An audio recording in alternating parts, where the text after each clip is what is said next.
ఇది ఎక్స్పైర్ అయిపోయిందో తెలీదు, లేదంటే పాడైపోయిందో తెలీదు. ఎంత వరస్ట్ గా ఉందంటే అంత వరస్ట్ గా ఉంది. నేను సరదాగా ఈ కిరాణా షాప్కి వెళ్తే ఇందులో కిండర్ జాయిలు కనబడి 10 రూపాయలకి కిండర్ జాయిలు కదా బానే ఉంటాయి అనుకున్నా. అందుకని చెప్పి నేను తీసుకున్న వీడియో చేద్దామని నేనైతే ఈ 3 కిండర్ జాయిల్ ని ఓపెన్ చేయబోతున్నా. పైన బిగ్ సర్ప్రైజ్ అని రాసింది. ఇందులో కూడా మంచి మంచి సర్ప్రైజ్ ఏమైనా ఉంటాయేమో. సేమ్ కిండర్ జాయిల్ ఉన్నట్టు ఒక దాంట్లో బొమ్మలు, ఇంకో దాంట్లో తినడానికి ఉన్నాయన్నమాట. ఇదే బిగ్ సర్ప్రైజ్. సో ఎంతో ఎక్సైట్మెంట్ తో ₹1 వస్తాయని చెప్పి ఓపెన్ చేస్తా. నాకైతే విజిల్ వచ్చింది. నేను సిఎస్కే ఫ్యాన్ అనమాట. సిఎస్కే కోసం అయితే ఓదరం జరిగింది.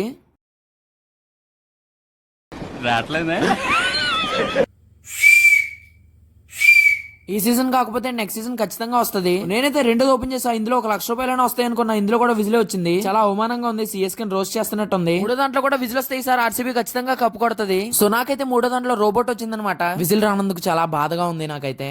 సంతోషం ఏం లేదేరా బాబు, బాధపడుతున్నాం ఇక్కడ చాలా. 3 దాంట్లో నాకైతే చిట్టి రోబో వచ్చేసింది. దాంతో కాసేపు ఆడుకున్న తర్వాత దాంట్లో ఉన్న ఫుడ్ టేస్ట్ చేయాలనుకున్నా. జీవితంలో నేను చేసిన పెద్ద తప్పు ఇదే. ఇలాంటి వాటిని తినాలనుకోవడం. ఎక్స్పైర్ అయిపోయిందో తెలియదు, పాడైపోయిందో తెలియదు, ఫుల్ లిక్విడ్ లో అయిపోయింది అనమాట. ఏదో బాగుంటుందన్న చిన్న ఆశతో తాగుతున్నాను. చెప్తున్నా దయచేసి ఇలాంటివి కొనుక్కోకండి. చాలా దరిద్రంగా ఉన్నది. అయితే నిజంగానే బాగాలేదా, లేదంటే నాకే అలా అనిపించింది అని చెప్పి 2సారి టేస్ట్ చేశాను. ఈసారి నిజంగానే బాగాలేదు. చిన్న పనుంది, చూసుకుని వచ్చేస్తా. ఉంటా, బాయ్.